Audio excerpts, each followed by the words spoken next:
girls, let's be honest. Ano ang ginagawa ninyo kapag tingin ninyo ay nagsisinungaling sa inyo ang isang tao? Or ano, what makes you think na nagsisinungaling sila muna?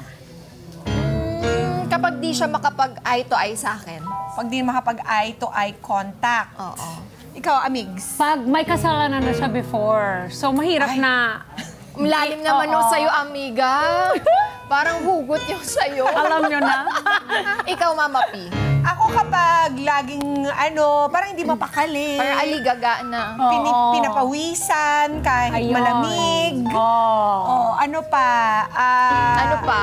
Sabi nila, kapag pag hina-hide yung Kamay? yung kamay, kamay. sinusuksok sa bulsa, hindi sila forthcoming, ibig sabihin, kapag hindi Isaksak ko yung nagpapakita ng kamay. yung ano ko dito.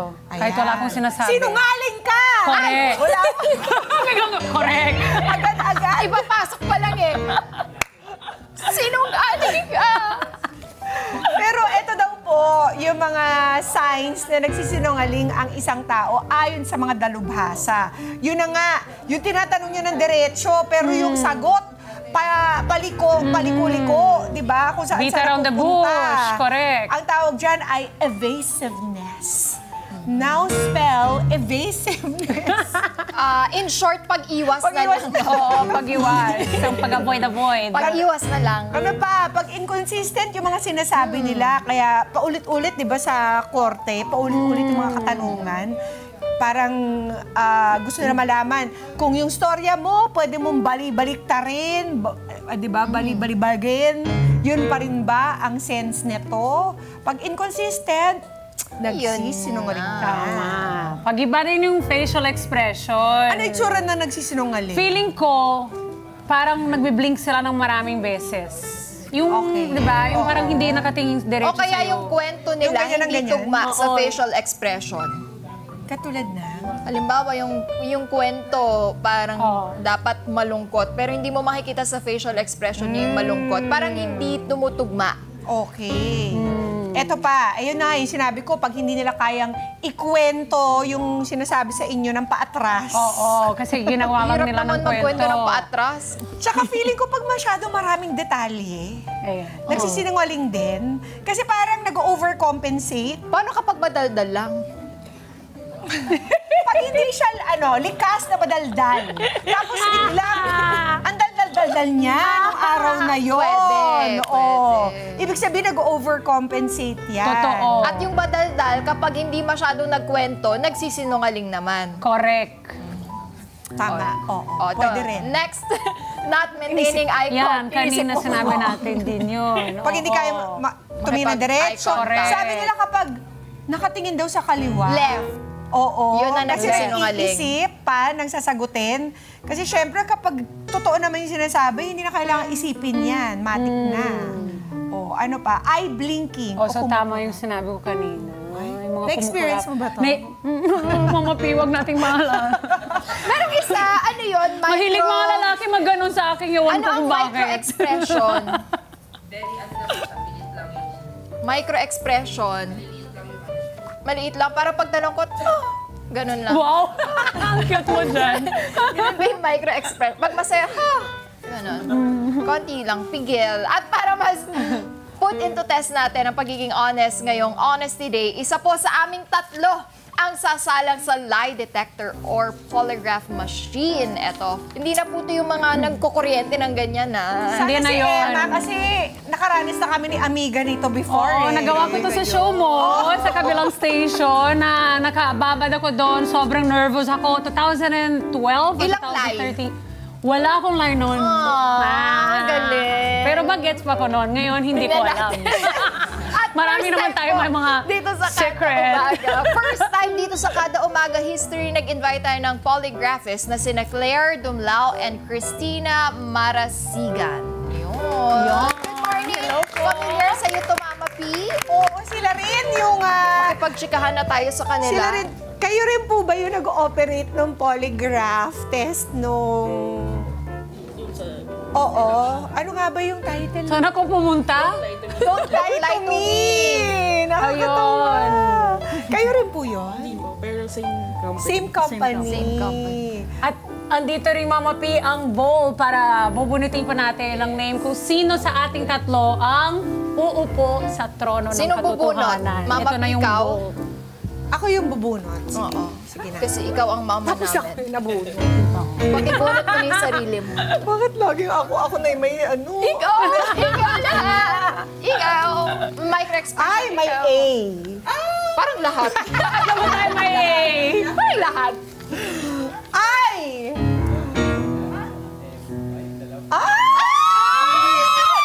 Wag! Ano yan, Mama P? Apat ang letra. May double M. Sino yun? Si Dayama. Dami, Dayama! Dayama! Si Emma Tiglao! Hindi Wala akong nalalaman, promise Kumusta po yung Lagi presyon naman, ko? totoo naman lahat ng sinabi ni Emma. Feeling ko wala naman dito ano. Hello po, Okay. Christina and Claire. Good morning. Bati muna pala kayo sa mga ka-excite kasi kami, sir. Sakto lang din kasi kapag ikaw Habang naman, inaayos. pag may tinatago ka, kitang-kita sa mukha, may subtitles na, di ba? Kaya ngayon, tingnan natin. Pero Uy, si may Emma belt. kasi minsan madaldal, minsan tahimik. Correct. Mahirap din malaman. Ang tawag doon, inconsistent. Hindi. Para hindi ka nila ma-figure out, Appreciation Emma, po. no? Kala nyo, Hindi niyo ako mahuli. Naku, Ems. Ay, Kaya-kaya ang mo ganda ng yan. mga katanungan. You have it there? Oo. Ah, Mama P! I wanna see. Huwag mo nang Sige, sige. Para pati ikaw magulat. Paano po ba na-determine ano pong ginagamit ang polygraph test para ma-determine na nagsisinungaling ang isang tao? Determine niya yung paghinga, yung pulse, and then yung electrodermal activity ng isang tao. Ano daw yung last one? Yung Electroderm. pagpapawis ng... Pagpapawis? So, I mean, ano po yung nagme-measure yung sa fingertips po niya. sa fingertips? Kaya pala meron sa may kilikili. Tignan ko nagpapawis din yung kilikili. So, ito po will take down the heart yung, rate. Yung heart rate po is for yung dito po. Yung Ayun dito, yung heart rate. Kasi kapag nag-iba, paano po yun? Kapag nag-iba yung heart rate? Kapag mabilis, normally naman po, wala naman siyang like kung ano yung iba or what. Basta depende po sa abnormality na nire-record ng instruments natin sa questions like that. Ma'am, what about yung temperature natin? Does that actually, or hindi naman? Pag super lamig na yung kamay, wala naman. Normally po dapat nasa room temp po talaga. malamig po dito sa store. Kasi ako, nag-overcompensate lagi yung mga dulo ng aking katawan. Yung mga limbs. Laging akong malamig. Okay. Pero it doesn't mean I'm saying not So, the truth, diba? pag nag-change yung kanyang heart rate, ganun ba yun? Ano Pag pa may po? pagbabago po, May pagbabago? Ano pa po? Ito, para saan? sa paghinga po ni ma'am. Ito yung paghinga. Huwag ka na huminga. Hindi, joke lang. Tapos ito po, yung fingertips. Yung sa pawis yun. Sa pawis. pawis. Katulad ng sinabi natin kanina, pagpapawis ay isang test. Pero, ma'am, usually kasi di ba Think may it ibang wanted. tao na sobrang pawisin talaga ng kamay niya. Pero yung excessive na sinasabi, Tama. At saka, I'm sure you also used yung mga signs na sinabi namin Yes, opo. kanina. So you take all of these into consideration. Opo. Pinapanood nyo rin yes po po, yung subject. ina-observe po namin sila. Okay. O, yung Sa mga mata mga- mo, ha? Okay. Sa mga Amika, company, ito na. Mama P, sa mga company, usually po ginagamit Yes, ito. opo. Sa mga company, sa mga HR, sa hiring. Opo. Hiring, yes. Ang ganda. Dito Okay. araw-araw na natin gagamitin. O, sige, eto na. Yan ang una natin. Question The first number one, 1. like the carabasa that grows. Ano ba yun? Akin naman. tanong yan. Ano Sa akin- yan? Sa akin tanong yan, yung Ito yung kanina yan. tanong na kanina, yung beauty queen, na love natin kahit hindi niya Sa sumagot, Omega. na hiningi niya Itatanong natin sa Itatanong kanya. muna na, yan ang pinakaunang tanong kay Emma.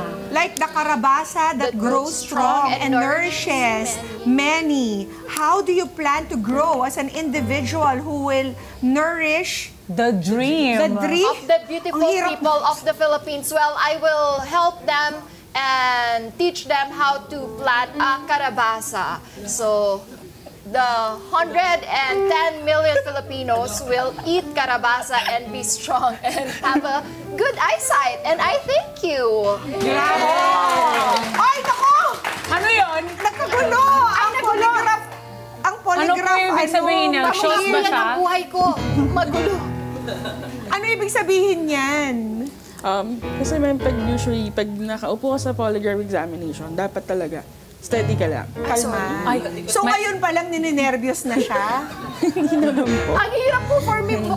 Kasi syempre po, mag-steady. may slightest movements po siya. Pero sa actual examinations po kasi, hindi ka pwede gumalaw. Oo, natatandaan ko dun sa Don't Lie to Me, talaga Oh, nakastrap. yeah. Oh, nakastrap ako nun. Oo, Ang hirap naman. nakastrap yung Hindi mga po kamay. ako yun pag gano'n.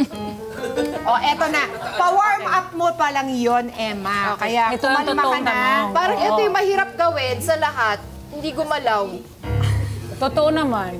Okay, I feel you pakinggan. there. Question number 1.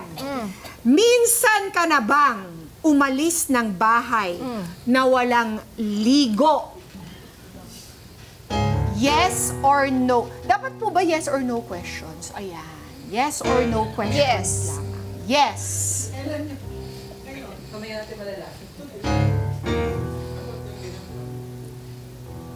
Totoo po ba? Ano sinabi? It's a fact! Totoo! Nagsasabi ng totoo. Pati nga ng itsura ng polygraph, Ng totoong machine, kapag pag truth. truth ang sinasabi. Ay, ganyan din. ganun din. Kaya Hindi kailangan natin talaga mababasa. mga dalubhasa. Oo, feeling ko need them. Feeling ko kayo lang talaga Mag-analyze. nagde-decide. Claire. Oo. Paano niyo pa nalaman na truth? Ayon po saan? So, Or naamoy nyo lang ako ngayon. Di kasi ako. well din po yung sa, yun nga po yung sinasabi, yung sa fingertips po niya. Sa fingertips. Dry na dry. Hindi naglo-lotion. Hindi naglo-lotion. May O, pakita kailan din. to? Kailan to? Umalis ng bahay na walang ano? Ngayon. Ay, hindi na pala kailangan. Feeling ko naamoy lang nila kaya nalaman. Hindi, kapag tamad ako.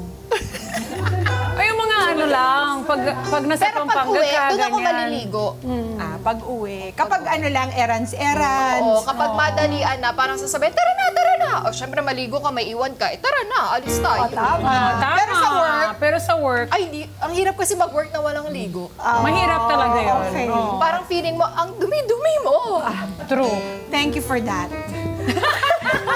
Pati yung second, mama. Next! Baka maano siya Okay. dyan. Wait lang. Calm Kailangan mo down. na magalaw. Calm Hirap down.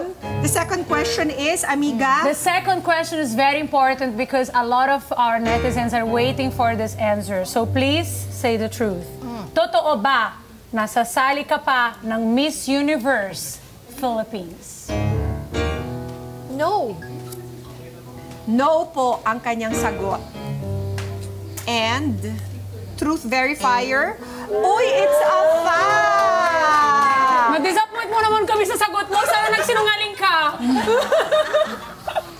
Gusto Bakit? sana namin mag-join ka ulit. Bakit talagang tuluyan mo ng hindi mo man lang iniisip? Magastos. Kulang ang 1 million. Kulang ang 1 million para makasali ka ng Miss Universe. Paano ka Philippines pa lang yan ah. mag-sponsor? Eh di go, tara na. Yun na pala. Love it! Meron ako Love dito. it!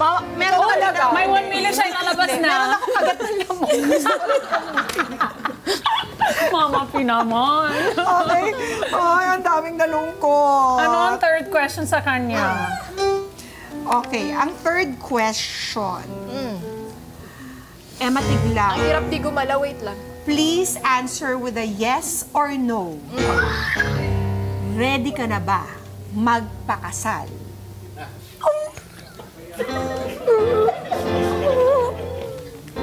Yes!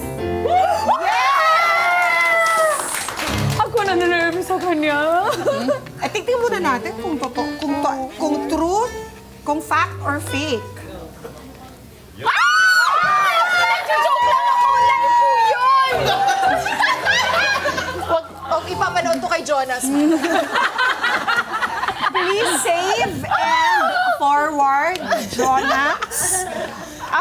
Gaano ka-accurate po ba itong mga lie detectors? 96%. 96? O may 4%. 96% accurate, Jonas! Jonas! Huwag ipapanood to, tulog siya. I will send it to him.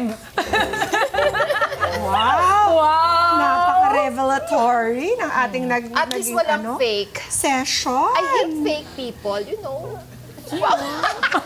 So, nagkaroon na po ba ng pagkakataon na talagang hindi po na-hire dahil sa mga puro lies po ang nasagot niya? Depende po kasi yun sa company. Ano po nila yun? Discretion po nila. Discretion nila. Yes po. Okay. Ang sa inyo lang, to tell them whether it Yes, is ma'am. a lie or truth Yes po. according to the polygraph. Yes po. Okay, next. Okay. Tuloy-tuloy ba natin to? Meron pa ba tayong oras? Kasi marami rin tayong gustong itanong. Thank you po. Marami kami gusto itanong sa'yo, Mama P. Oh Kaya yes, Mama P, bakit? Di ba dati ikaw nag-host niya? Ako nag-host, pero Never ka naupo. umupo rin ako. Umupo. Siyempre, nung birthday ko, inupo nila Ayun. ako dyan. At mamaya po, meron pa tayong isang iuupo sa polygraph exam na yan.